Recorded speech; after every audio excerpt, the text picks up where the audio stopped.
अ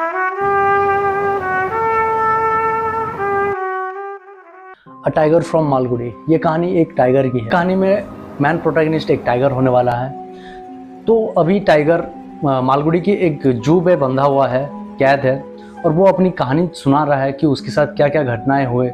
उसकी पुरानी कहानियां वो बता रहा है, उसके साथ क्या क्या घटनाएं हुए। तो चलिए देखते हैं। तो टाइगर कह रहा है, हिंदुस्तान की किसी जंगल में एक छोटा सा शेर पैदा होता है। वो बचपन से ही एक लीडर बनना चाहता था, और वो बड़ा जब होता है तो हालांकि वो एक लीडर बन भी जाता है। वो डोमिनेंट होता है, बट वो किसी को बुली नहीं करता। ऐसे ही दिन बीतता जाता है, और एक दिन एक टाइग्रेस आती है, और वो खुलेआम राजा ये टाइगर का नाम है, जो मेन प्रोटैगनिस्ट है उसका नाम राजा होता है। राजा को वो खुले चुनौती देता है लड़ने के लिए, और वो दोनों लड़ते हैं। और जब वो लड़ते हैं तो वो दोनों में से कोई भी नहीं जीतता है। वो दोनों बहुत ही लहूलुहान हो जाते हैं लड़ते लड़ते, बट कोई भी जीतता नहीं है। तो पास पे एक मक्कार गिदड़ बैठा होता है। वो कहता है कि तुम दोनों में से कोई जीतेगा नहीं, मेरे ख्याल से तुम दोनों ही बहुत ताकतवर हो, तो तुम दोनों एक साथ क्यों नहीं हो जाते। तो ये सुझाव जो है उन दोनों को बहुत ही अच्छा लगता है, और वो दोनों एक साथ हो जाते हैं। और कुछ दिन जाता है, टाइगर को बोलते हैं।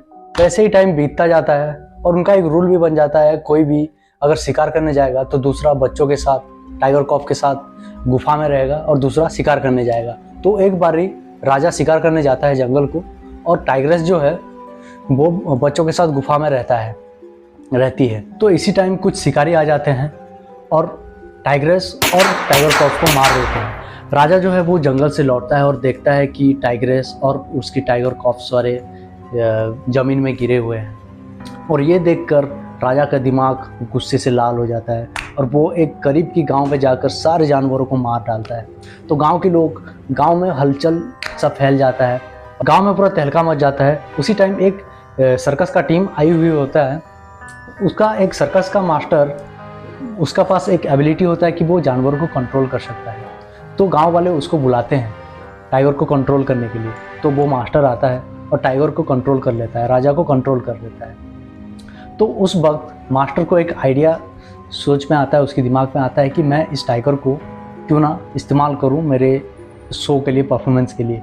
तो वो उस टाइगर को ले जाता है, और टाइगर को बहुत टॉर्चर करता है। ट्रेनिंग के दौरान जब टाइगर को सिखा रहा होता है तो बहुत टॉर्चर करता है। तो राजा पहले नौसिखिया होता है वहाँ पे, तो वो सारी चीज़ें समझ नहीं पाता कि कैसे काम करते हैं, कैसे काम किया जाता है। वहाँ पर एक बंदर होता है जो सबका फेवरेट होता है, उस सर्कस पे सबका फेवरेट होता है। वो जो कहता है वो करता है। वो बंदर कहता है राजा को कि जो मास्टर कहता है वो कर ले। तो जब राजा वैसा करता है तो उसको मीट मिलता है उसके बदले। तो वो समझ जाता है कि अगर मुझे यहाँ पे जिंदा रहना है तो मास्टर की बात सुनना पड़ेगा। तो मास्टर जो कहता है तो राजा करता जाता है। तो एक दिन एक परफॉर्मेंस होता है, जो कि एक बकरी और राजा एक साथ एक कटोरी में दूध पीना होता है। जब पहली परफॉर्मेंस में बकरी और राजा को एक साथ दूध पिलाया जाता है एक कटोरी में, तो राजा कंट्रोल नहीं कर पाता और उस बकरी को खा जाता है। तो उस दौरान मास्टर का रेपुटेशन बहुत ही ख़राब हो जाता है। उसका सर्कस का जो रेपुटेशन था वो बहुत ही ख़राब हो जाता है, क्योंकि वो राजा एक बकरी को खा गया होता है। तो उसका नेक्स्ट जो जितने भी प्रोग्राम होता है तो वो लॉस में जाता है। तो मास्टर्स राजा को बहुत मारता है, और फिर राजा को नेक्स्ट परफॉर्मेंस के लिए तैयार करता है। नेक्स्ट परफॉर्मेंस में फिर से वही करना पड़ता है कि एक बकरी और राजा को एक साथ में एक कटोरी में दूध पीना होता है। तो इस बार जब परफॉर्मेंस होता है तो राजा बकरी की तरफ बिल्कुल देखता भी नहीं है, और वो प्रोग्राम सक्सेसफुल रहता है। तो इस दौरान और एक कैरेक्टर का इंट्रोड्यूस होता है, उसका नाम होता है मदन, जो कि एक फिल्म डायरेक्टर होता है। तो उसका नई मूवी के लिए एक टाइगर का ज़रूरत रहता है।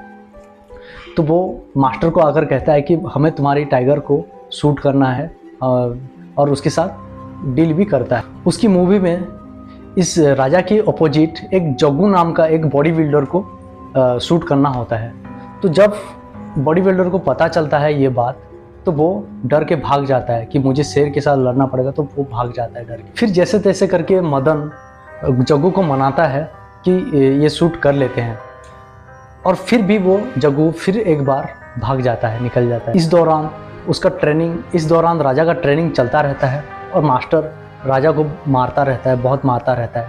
तो ऐसे ही राजा एक दिन मास्टर को मार देता है गुस्से से आकर और वहाँ से भाग जाता है एक स्कूल की तरफ।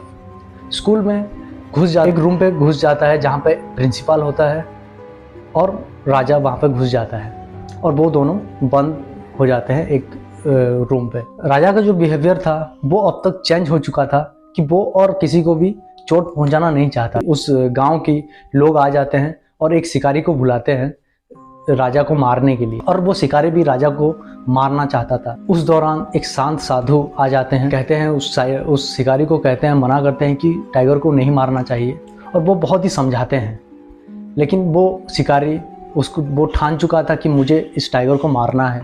तो ऐसे ही सबके बीच में बहस चलता रहता है और जो साधु थे वो उस रूम पे घुस जाते हैं और वो टाइगर को समझाते हैं, प्यार से राजा की तरफ जाते हैं और समझाते हैं और वो दोनों राजा और साधु एक साथ वो रूम से बाहर निकलते हैं और सब देखते रहते हैं कि ये कैसे हो गया। तो ये सब कुछ देखते रहते हैं और वो साधु उस राजा को ले जाते हैं। वो दोनों एक साथ रहते हैं और फिर जब शांत को महसूस होता है कि राजा जब फीवल हो जाता है, वीक हो जाता है, तो शांत मालगुडी की एक जू को खबर देते हैं और मालगुडी की जू स्टाफ आकर राजा को ले जाते हैं और ऐसे ही ये कहानी ख़त्म होता है यहाँ पे। ये कहानी एक मनुष्य और जानवर के बीच नॉन वायलेंस को प्रमोट करता है। कमाल की नॉवल है, बहुत ही ग्रेट नॉवल है जो कि R.K. नारायण ने लिखा था। अगर ये कहानी आप लोगों को पसंद आया तो आप लोग सब्सक्राइब कीजिए, लाइक कीजिए और ये वीडियो को शेयर कीजिए। ये चैप्टर्स इग्नो में है और +2 पे है, तो ये अगर पसंद आया तो शेयर करना तुम्हारे दोस्तों के पास।